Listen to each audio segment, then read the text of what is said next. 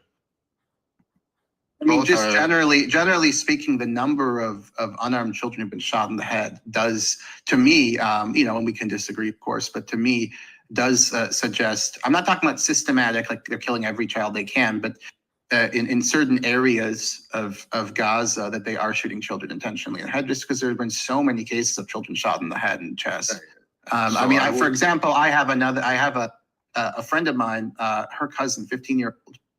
I'm trying to get her out of Gaza right now, by the way. But a friend of mine who has a 15-year-old cousin, he was shot in the head and went into coma for a day. So, and he wasn't armed and not Hamas. She's from a really liberal, I mean, obviously different standards of liberal, but she went to a co-ed high school. Like they're not a pro-Hamas family at all. But he was shot in the head. So, you know, I mean, this has happened over and over again. There was a New York Times story about this. So, again, I don't think they're trying to. I don't think there's an order to go kill every child. You can, because if there were, there'd be more children killed. If it were like the Einsatzgruppen. But I think that in certain kill zones that Israel has, they do shoot children in the head intentionally, and because of how much of Gaza comprises these kill zones. That's why we see this really horrific pattern of children shot in the head and chest directly. We're not talking about stray bullets, but yeah. Noam, till final thoughts, and then we're going to give it over to Omar. Cool. Yeah, I mean, I have the same feeling with what you described as when you called it a genocide, which I'm not sure we all have the same definition for it, but that's also a different argument. Mm-hmm. But yeah, I mean, what I heard you clarify now is not something that I would understand from what you wrote or what you said during the first part of the stream or the conversation. Well, I recommend everyone read the article. I think it's actually the best work we've done so far. Although, again, I was the credit is mostly for the team, not me. Okay. Well, thank you. For me, it's difficult to separate the scientific perspective, but I mean that's just me. Yeah, okay. No, I do think that the more I get to know you, I recognize you are probably unique in that regard, like how important the specifics and the exact wording and language, and that's you. You know, I'm no judgment there. So I recognize. I'm getting to know you in that sense better, but also I think it's important to recognize that most people, it's less interesting for them, or they don't care as much about that. So like, you know, maybe we can meet somewhere in the middle and understanding each other here. Yeah, maybe it's worth having a public discussion about it. Sure. But sure. I'll not take up any more of your time. Awesome. Thank you, Noam. Omar, all you.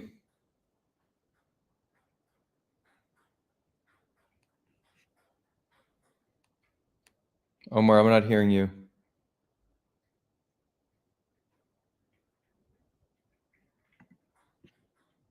Maybe some mic issues. Yeah, he'll be back in a moment, and then we'll get you on next. And I know you wanted to. How much time do you have, Matthew? Can I just talk about the race realism thing quickly? Yeah, so because like this goes to my political values and so forth. Okay, like, so I'm like Jared Taylor or something. I mean, it's ridiculous. Yeah, so it's really ridiculous. Yeah, so let's do just a few minutes with Omar because he's been waiting, and then we'll go to the race realism. Okay, Omar, all you. I am anxious to address that. Yeah, for sure. Can you guys hear me now? Yep. Hopefully. Okay. I was gonna say, like, I'm gonna move this conversation a little different path, but before that, like, thank you so much, Matthew, for like joining us and also for giving us a voice to what we usually hear on or read on Twitter. From following you for quite a while. I just wanted to say you mentioned that you're half Egyptian, and as an Egyptian in Cairo, this is something really interesting for me. I just wanted you for you to expand on that if possible. I'm not imposing in any way.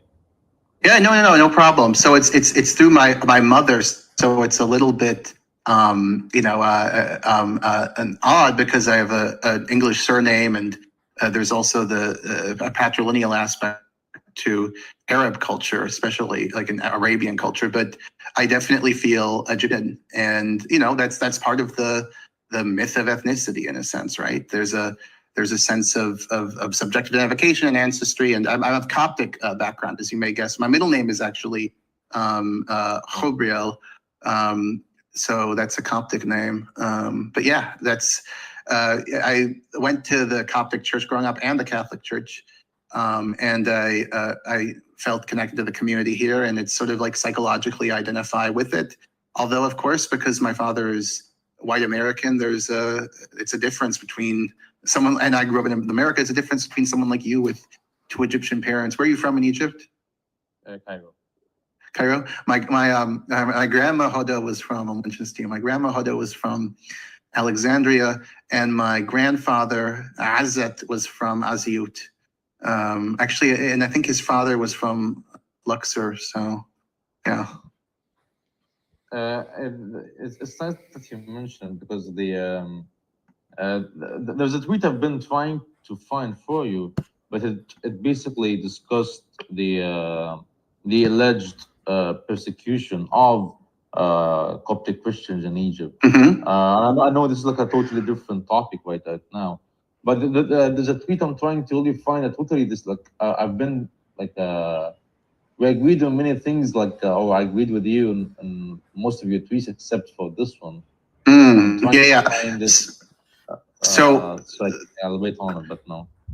Yeah. So, but I mean, look, you'd agree. I think you'd agree that you saw what happened in was that 2020? Yeah, last year. I mean, you had these crazy Salafis, attacking Christians for trying to build a church, for example. I mean, I think it depends on region quite a bit. My impression, and again, I'm not in Egypt, of course, so you could, if you disagree with me, think I'm way off the map. That's fair. But my impression is that most Muslims in Egypt certainly don't have animosity towards Christians. But the problem is that when the people who do, like these fucking Salafis in Minya I mentioned, when there are attacks or persecution of Christians, that the Muslims, the majority of Egyptians, they don't condone it. They say, oh, it's just Egyptian on Egyptian violence, or you're spreading fitna to talk about it.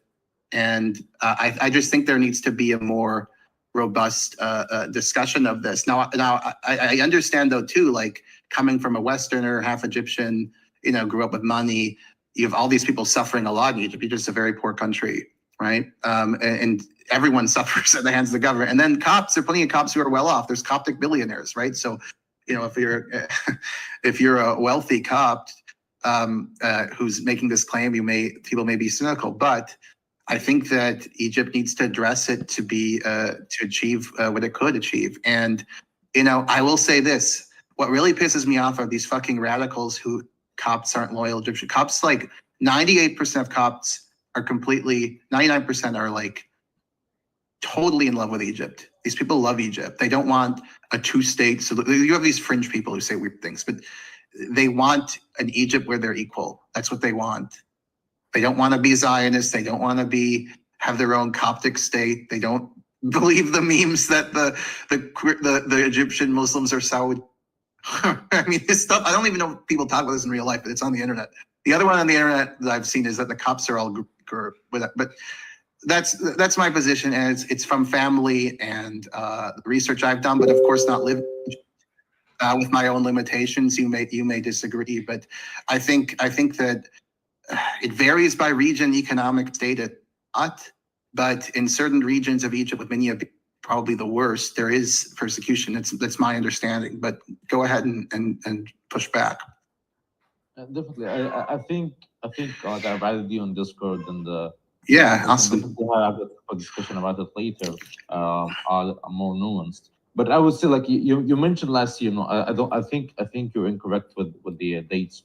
The latest thing that were that has been like on the news were dating back to 2018 and 2019.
the forced persecutions in for Coptic Christian villages in Upper Egypt.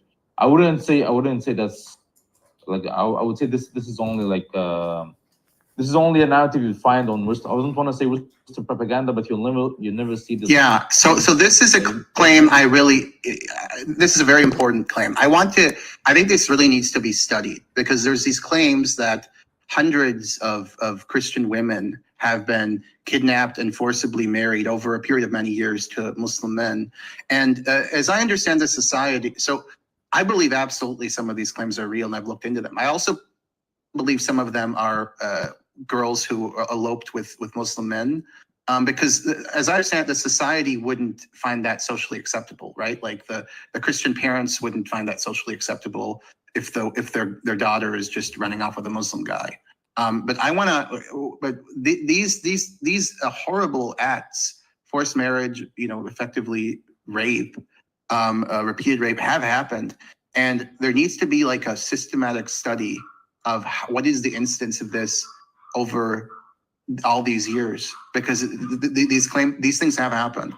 I think it's, again, regionally based more, but it certainly has happened. Yeah, this definitely. If you're speaking like throughout history, definitely in the 18th. No, I mean since I think it's been hundreds since like the 2010s. I would say that for sure. The 1900s or the 1800s are different. Like you would do the 2010s. I would say it's a more of a nuanced. Like if you're speaking about like post 2011 or post the revolution, it's a more different era that needs a totally different critical analysis on it. And I agree with you. Like, unfortunately, with Egypt, we don't have this analysis happening. Yeah. Where we aren't able to discern the truth from the false, and everything is either right. Exactly. That's why there needs to be. And people on the Coptic side have said, like, I'm a cuck on this for saying some of these cases are probably elopements that the family doesn't like, so the girl is sent back home, in traditional society, right? I believe that's happened too, but there needs to be a serious investigation of this, because there have been absolutely forced marriages, rapes in some of these communities, which is horrific. But this needs to be done seriously. We figure out how many when did they happen, and it's just not going to happen, sadly. Maybe I'll do it. I don't know, but someone needs to do it.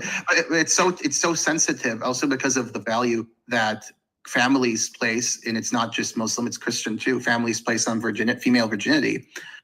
Sadly, this leads to stigmatization of victims. So, in cases of where there's victims, or in cases where there's consensual sex, right?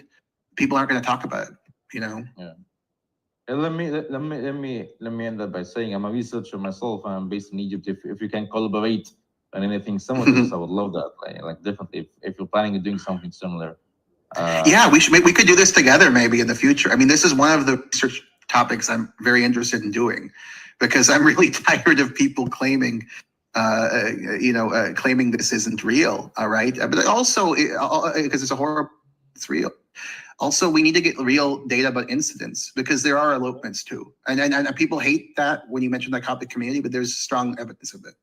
So we need to figure out how many of these have happened, in what time span, or get some data on this, because it shouldn't just be by like Robert Spencer, people who like hate Muslims, and it shouldn't be by apologetic people who want to whitewash everything that's fucked up about Egypt, which is a great amount. But look, the Copts and the Muslims need each other. The society's never going to succeed if there isn't a strong love by those two groups for each other. Absolutely. And there never was any kind of, even I would say, cultural divide between us. Like it's not like Lebanon. There's not segregation, really, as I understand it.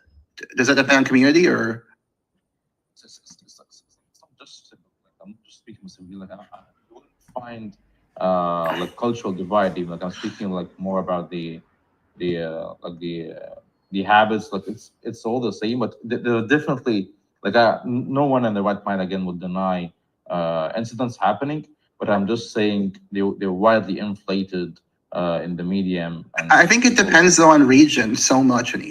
I think it really depends because I would not use the term. I would never use persecution. The experience of my family in Cairo. It's not accurate, right? They're like upper income people. They're a bunch of friends of Muslim and Christian background. It just wouldn't be accurate. But like if you're in rural Egypt, Minya is the case I keep bringing up because with these Salafis, I mean, yeah, you are effectively persecuted. You building a church is a perilous endeavor, So I think Egypt is just so big and diverse, and people understand that. But if you have one narrative of Copts, it's not going to be accurate in my view. But I think even in Cairo or Alexandria, like there's job discrimination, right? I mean, it's not that you're going to have trouble becoming a physician if you're Christian. Of course, you're not. But you might not get a certain position. You might not get a certain promotion. I would say there may be job discrimination based on how much money you have, or if you're male or female. But no, I would never say job discrimination based. You disagree with that? Yeah. I mean, that's I haven't looked at data on that. I'm going off of family. There's such a sensitive thing in Egypt. Like you can never just go in the streets and ask someone, "What's your religion?" Like I didn't know from your name. This can never happen. So I would say the job. Or they'll know from a name sometimes, like Cockerill. Like everyone would know that name. Like my mother's name would be Christian. Like Jibril would be the Muslim one. I mean, sometimes you wouldn't know, though, of course. Exactly. But what I'm saying is there's a wide sensitivity about it. You'd never find any kind of this discrimination because it could result in such a scandal for this company. So this, I would say, like if you'd find job discrimination, it will either be between genders or between people who are more affluent and people who are unfortunately not. But yeah, definitely, I'll definitely ping you. And yeah, absolutely, bro. I really appreciate it. So how did you get connected with Adar? So I'm guessing your views are a little more, because again, my Egyptian family is Coptic, but like people are pretty extreme in Egypt regarding Israel, and it can be a little scary. And I'm sure you know what I'm talking about if you're Adar's group, because I imagine you're more moderate. So what are your views on the conflict, out of curiosity?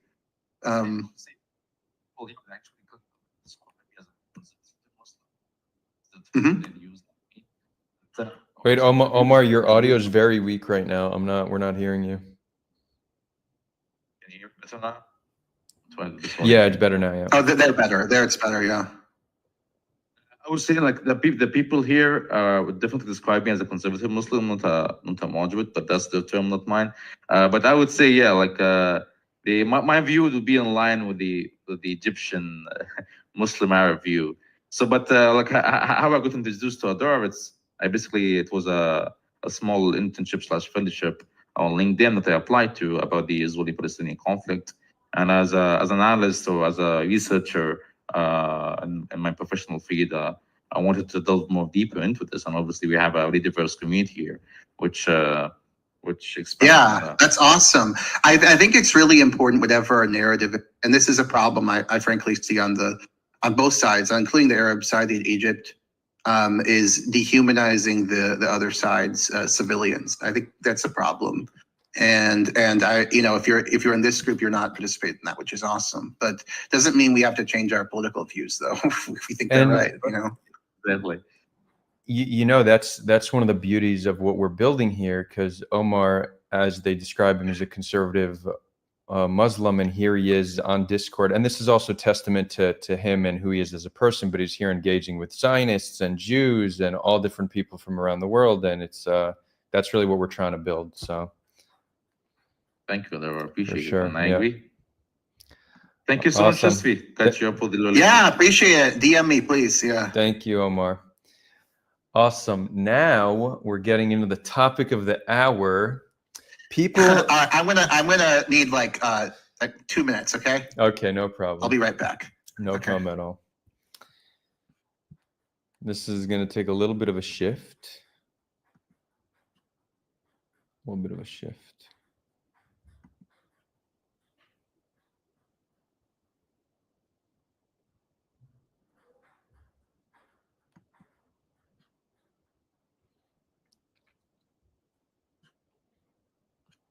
Ellie, in the meantime, are you still here, Ellie? Because I wanted to talk about your comment about the doctors that signed the thing. Was it 99 doctors? I think it was probably less, but I looked into that. We even had 2 of the doctors here. What's up, hella confused? Yeah, I've become a full-time streamer, huh?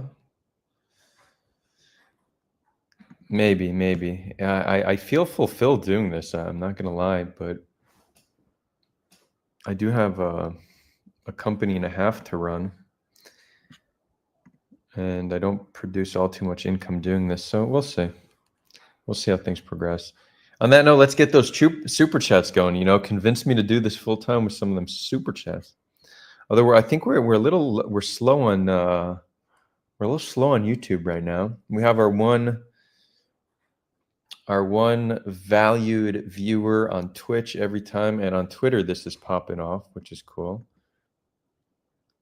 We did get somebody tagged History Speaks and I. It was a straw man. He's an anonymous Israeli account.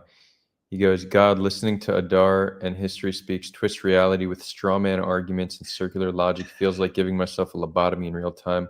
We'll have to listen from the beginning. Who said this? Straw man said this. Okay, that guy.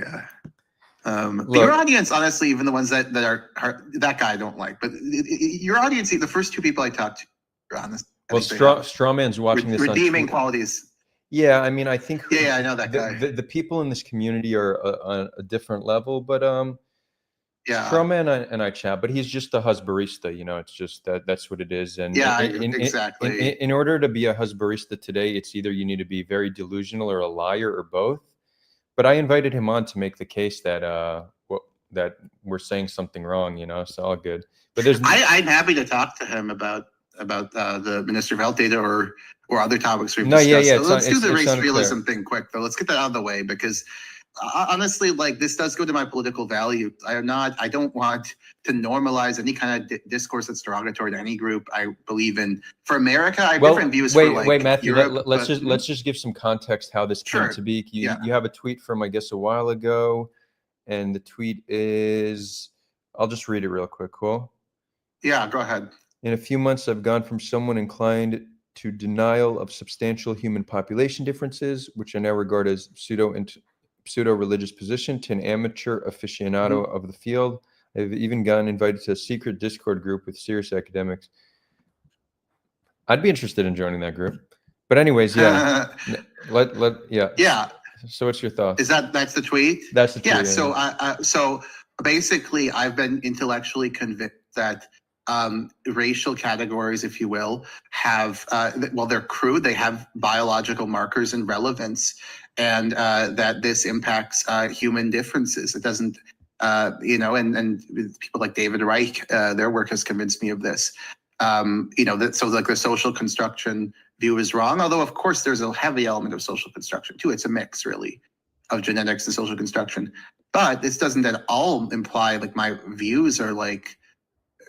I mean, the term race realist associates people like Jared Taylor. I mean, I believe in that they have a right to speak, but other than that, I have no sympathy for their politics. Like, I want a multiracial America. I think African American culture is, if anything, a disproportionate contributor to America. So, like, if because I have a certain empirical view, people are assigning derogatory views about non-whites, to me, I just don't accept that interpretation. It's not true.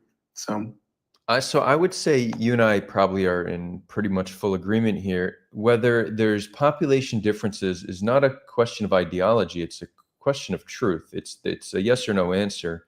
And based on the data we have, it seems to be certain that there are population differences.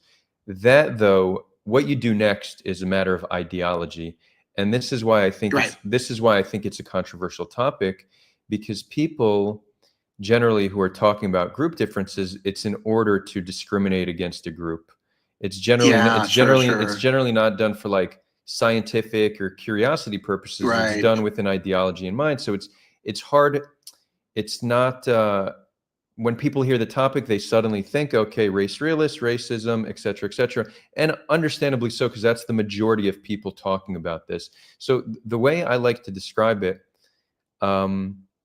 is that group differences as far as we know, do exist, but that shouldn't change how you feel about like the group doesn't matter. It's all about the individual because the range is so vast within each group. You know nothing about an individual or very little about an individual based on the group they come from. You should know them. You should get to know them based on who they are.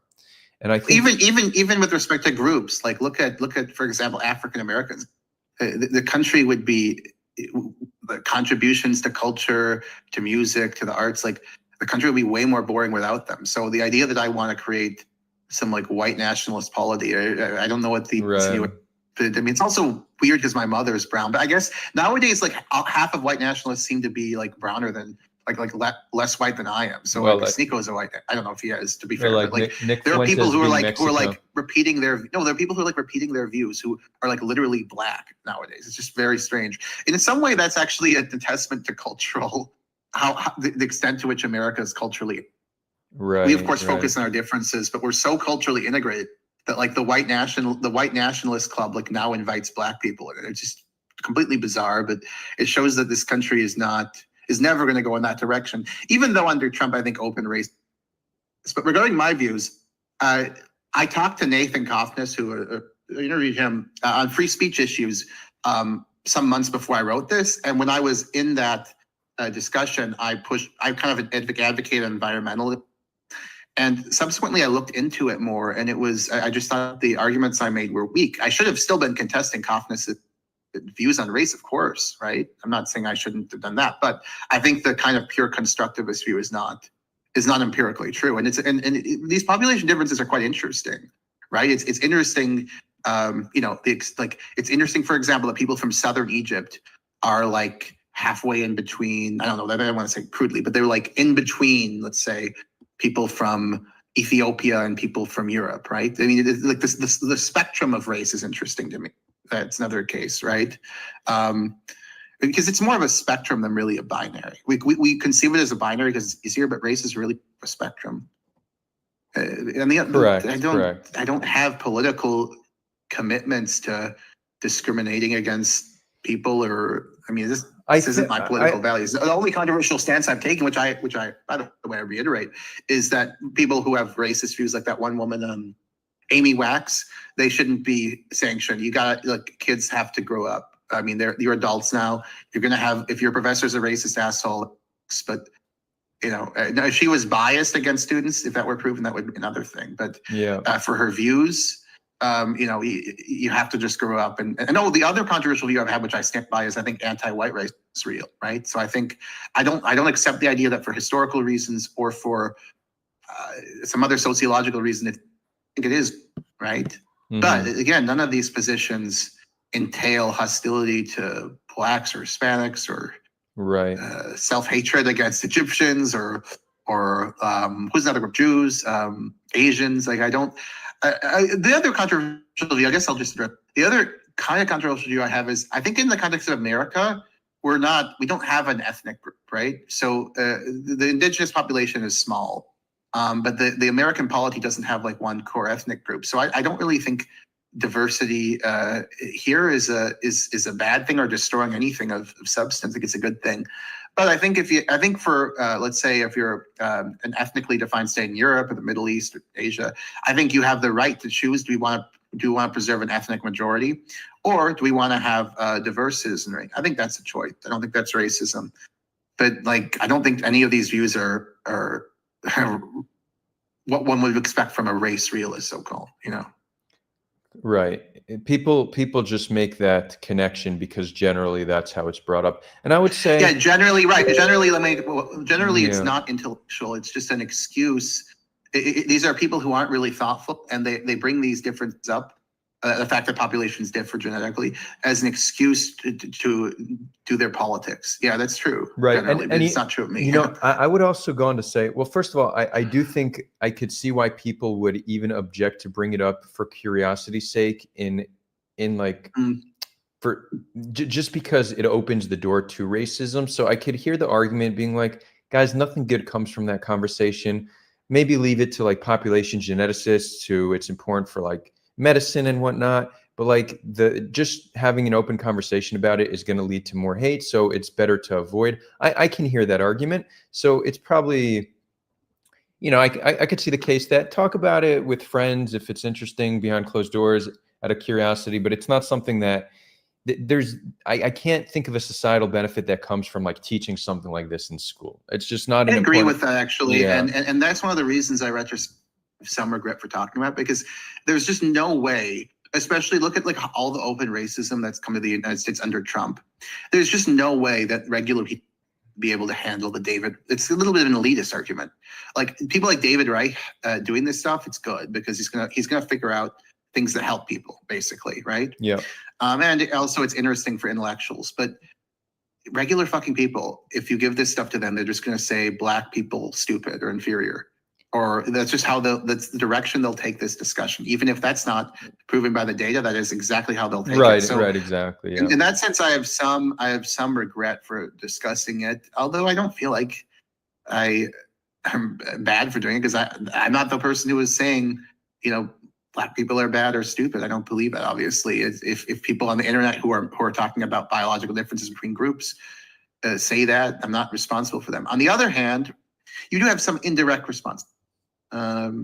Especially as I get more of a platform. So yeah, I think maybe I regret talking about it, but I don't back down from what I said because I believe it to be true. Right. Yes, that's kind of all I have to say on this. Okay. But I just, my politics are liberal, obviously pragmatism matters too, but I definitely want a multi-ethnic, multiracial America where people are equal. So yeah. Amen to that. And what I'll go on to say, I even think this, call it a resurgence in race realism, is actually partially connected to the woke left and their tactics about how they talk about race, because they're hyper fixated on outcome, comparing outcome of different groups and then attributing it by default to systemic racism, which they can't really point to exactly how it manifests or a policy position that could fix it. But they say, look at this disparity, this must be racism. And then the right is kind of left, they're looking for a counter. So then they're getting into genetics and trying to explain it from like a genetic argument. So again, I don't think the right's counter is legit or appropriate, but I think I think it's partially being invited in by the way the woke left hyperfixates on outcome of different groups.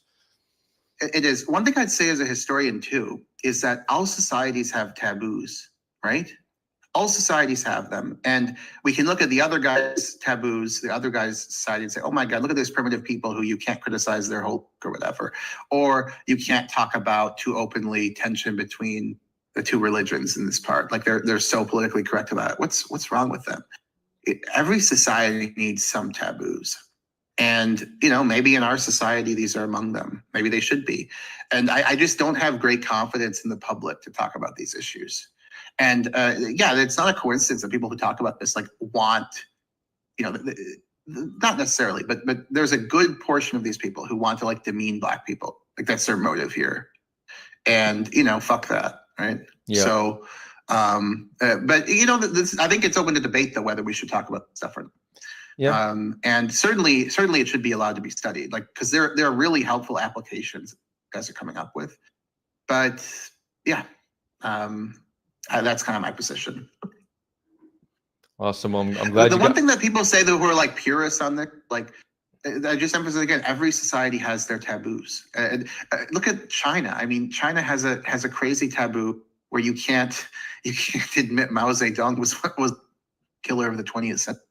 Because then their government system will be delegitimized, right? I mean, you can say he did bad things, but it has to be vague. The official sees. Well, Mao is still on all the currency there. They don't really use currency; Right. It's all digital. But the rare occasions where you'll see some Chinese currency, it's Mao. Yeah.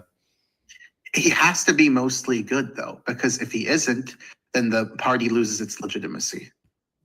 So there's a huge taboo on going too far with criticizing him, even though the guy killed more people than anyone in the 20th century. I mean, is that right?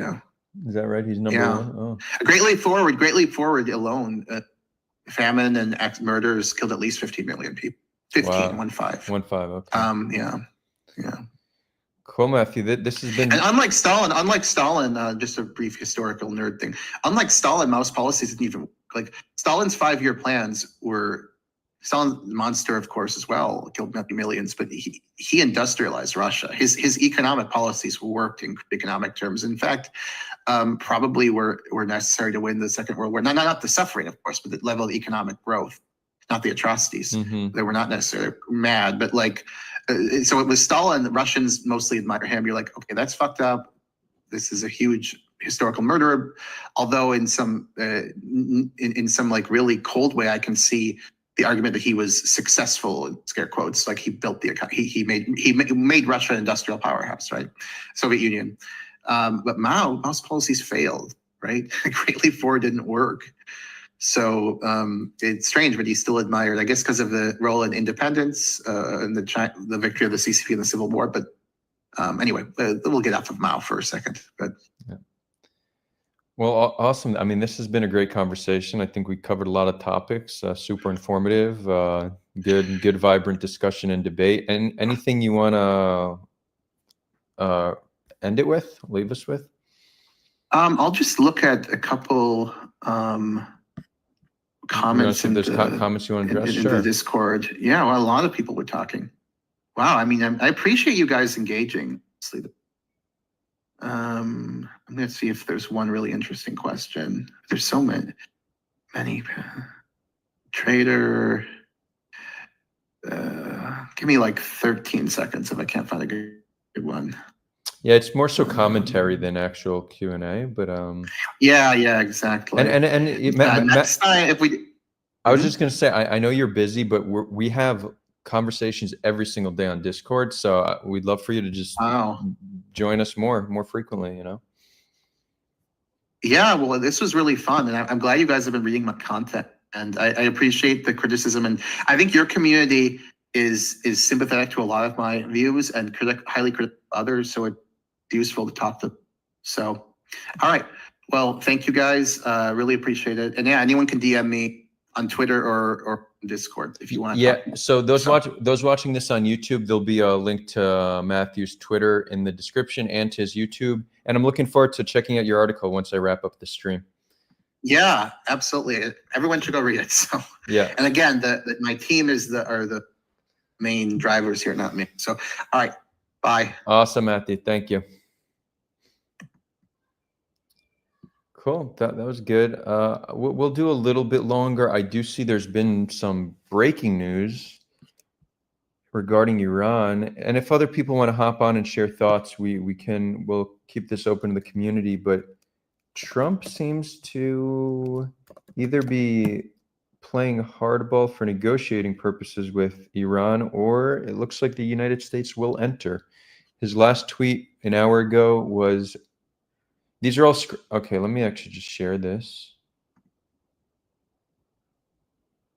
And Ed, I see you asked, how do you define race and other closely related terms like ethnicity? There's no like clear objective measure for like what a race is. It's the lines kind of blend into each other, you know? So it's in many regards a social construct. I would say this about race more than ethnicity, but it's a social construct created in order to better understand different groups. Ethnicity is a little bit more on like a genetic level, but even like the genetics of different ethnicities, they blend into each other. So it's hard to clearly define. It is a useful social construct though, in many regards.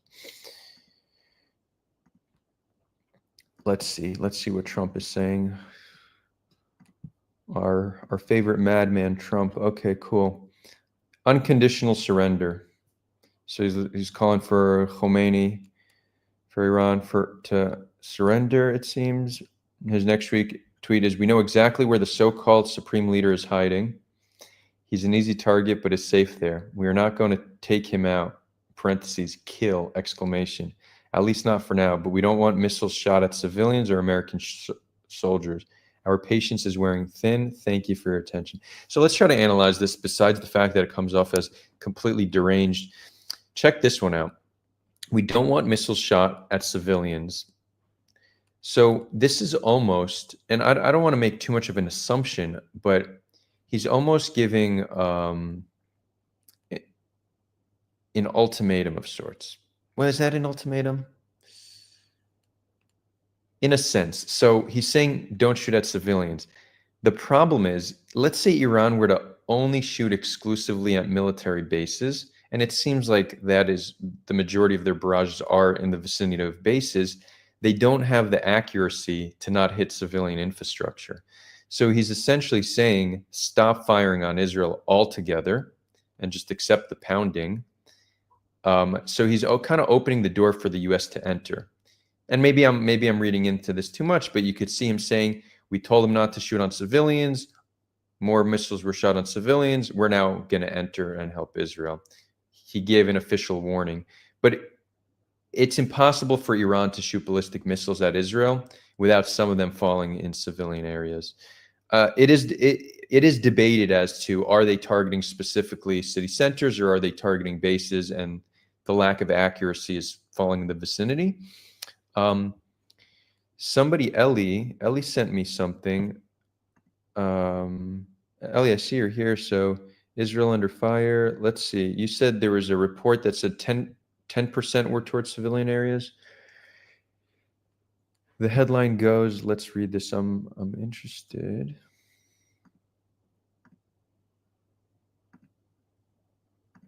Cool.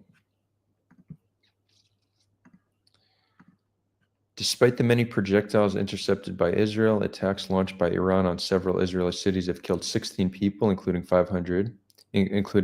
injured 500 and damaged several neighborhoods and important military sites. Israel appears to have gone back to the state of uncertainty that followed October 7th, 2023, 20 months ago. The streets are empty, the faces anxious, the stores, schools, and businesses shuttered. Let's just go ahead to the important part. Oh, can I not read this without subscribing? Hold on. Let's access. Cool. This should break their little paywall. Yep.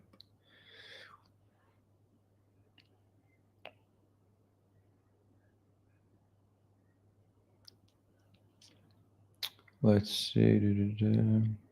Okay, 10% of missiles targeted the population. Not everyone was so fortunate. 2 Israeli citizens were killed in Rishon. The rumor says they were the only ones not to take shelter. The impact was so powerful that the missile partially destroyed the entire neighborhood. Damn. So that's like a big explosion with massive amounts of shrapnel. I mean, these we see by the imagery, these are like massive firepower. On the second night, 13 more were killed in Bat Yam, a coastal city. 14. Okay. Iranian media outlets have claimed that Iran's strikes also targeted military sites such as Tel Nof, one of the main Israeli Air Force bases, alongside Nevatim, located in the Negev desert, which was also struck. These strikes were confirmed by Israeli political and military leaders who were cited in the press. According to them, 10% of the Iranian missiles targeted the civilian population, while 90% were aimed at military and other targets. According to Israeli political and military leaders. Okay, interesting. But so I want to find the actual quote of them saying this, because I haven't been consuming all too much Israeli news lately, and I don't think they're reporting this, but this seems to come from political and military leaders who were cited in the press. Oh, so it seems Israeli news is talking about this. Can somebody maybe, Ellie, maybe you have it, or somebody else, where we could find like the direct quote from these leaders? This doesn't surprise me at all, just based on the patterns we're seeing. Based on the patterns we're seeing of where they're falling. But it's interesting, the acknowledgement from Israeli officials that this is the case. Okay. Let's see. See, we have some stuff.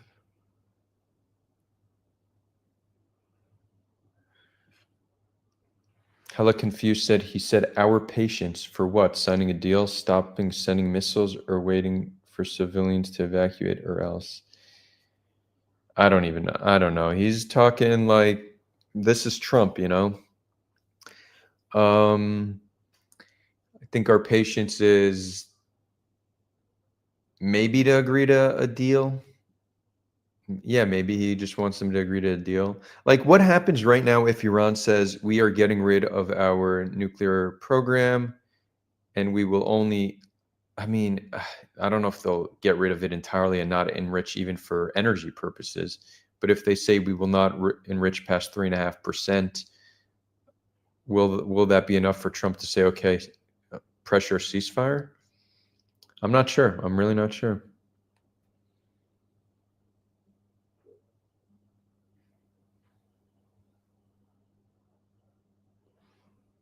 Ahmed says his patience waiting to do Bibi's bidding. Perhaps. Get the camera back here. Okay. Let's just review a few more things and then we'll wrap it up. I want to eat dinner and stuff.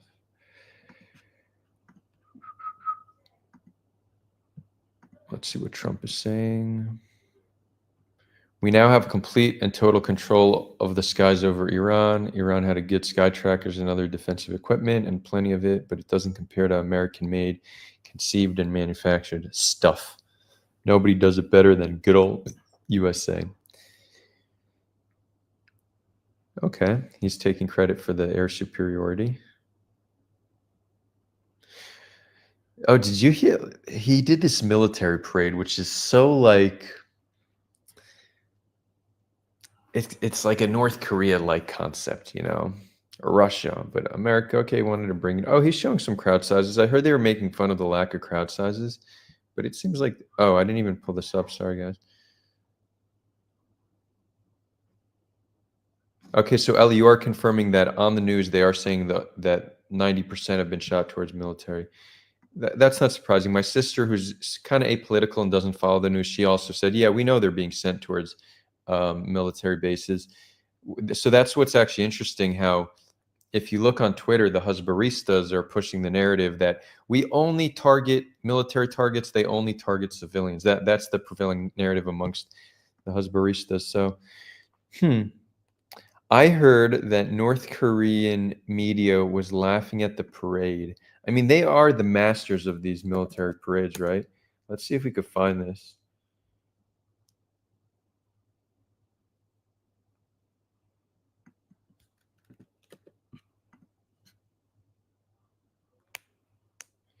I see there's these other Israelis doing a live stream right now. Maybe hold on one second.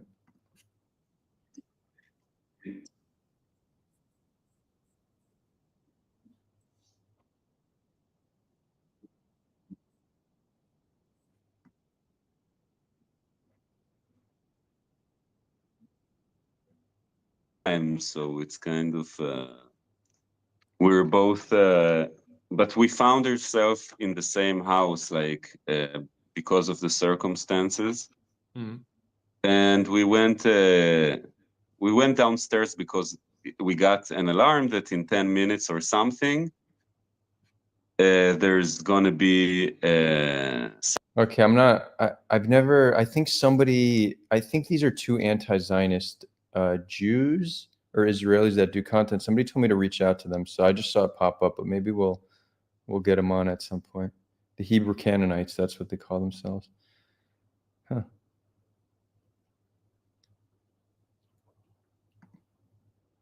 Okay, let's find that North Korean parade. North Korea military parade laughing.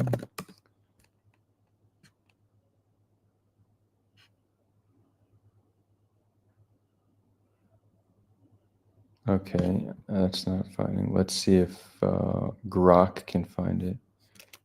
No, let's ChatGPT this.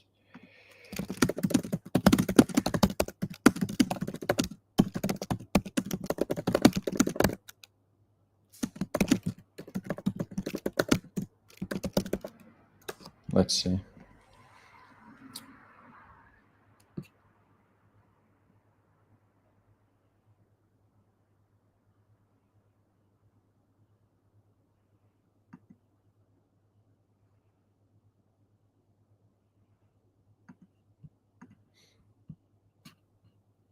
Okay, I think I found it.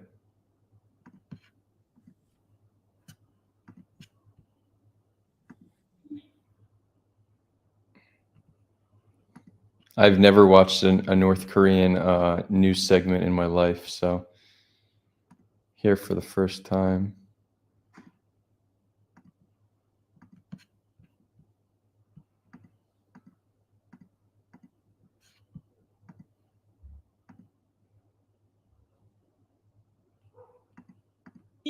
The capitalist peaks of America held a gaudy and vainglorious display of their dwindling military might this past weekend.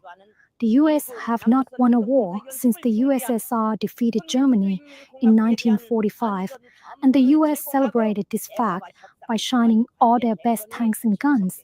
The inferior leader, pictured here looking old, confused, and tired, sat next to an expensive prostitute and a drunk television host.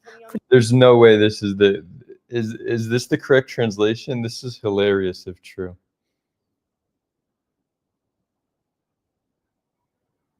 Is this real? The duration of the parade, in total $40 million, was spent on the parade by the debt-ridden failed state, shamefully done so at a time of increasing poverty in the country.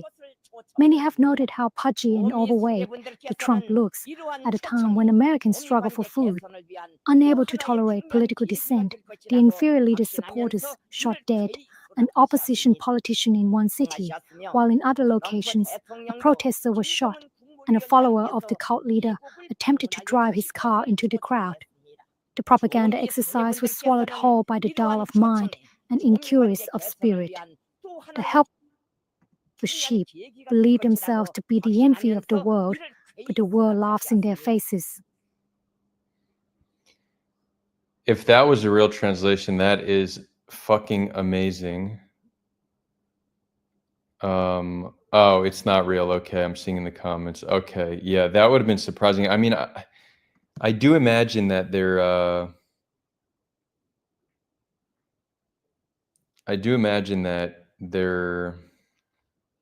news is like heavy propaganda, but that seemed a little too extreme.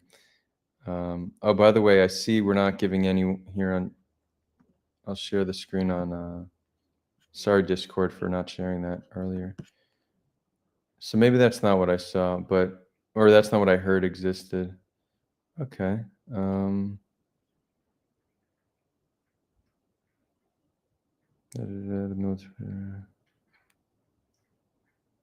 Okay, I'll try to find it later. Let's see if there's some news updates, and then we'll wrap it up. Times of Israel is reporting Israel will achieve its objectives against Iran within a week or two, says IDF official. Iran continues firing waves of ballistic missile. As of 7 minutes ago, Israel strikes 12 Iranian missile storage and launch sites, says the IDF. 19 minutes ago, Palestinian man beaten by settlers near Hebron, says witness. Iran threatens residents of Haifa and Tel Aviv with punitive operations.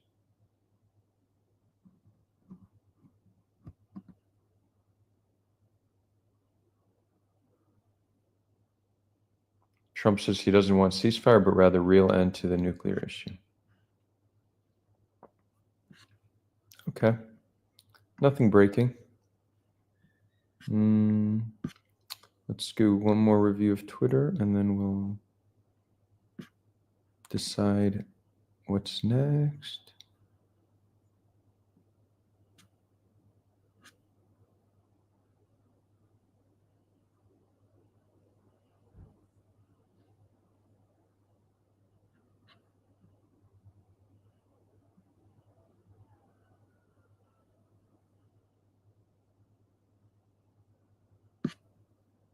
When are the New York elections? That's going to be an interesting one, huh?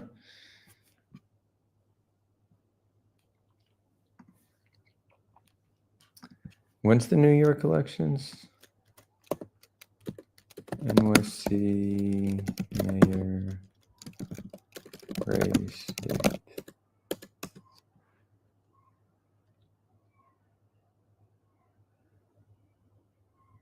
Oh, sorry, it's not mayor. Or what are we talking about? Governor? My bad. Wait, is it governor? No. What's this race everybody's talking about? Am I that clueless? When is the election?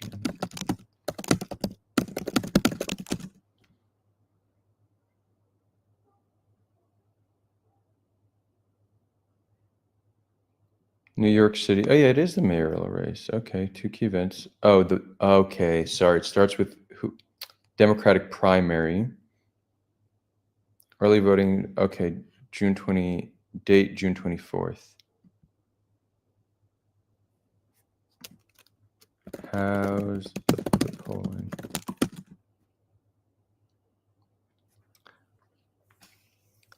It seems like this guy, the Mamdani, has some momentum behind him. I know there's going to be a lot of copium if he wins, and vice versa, right? I guess every election there's a lot of copium.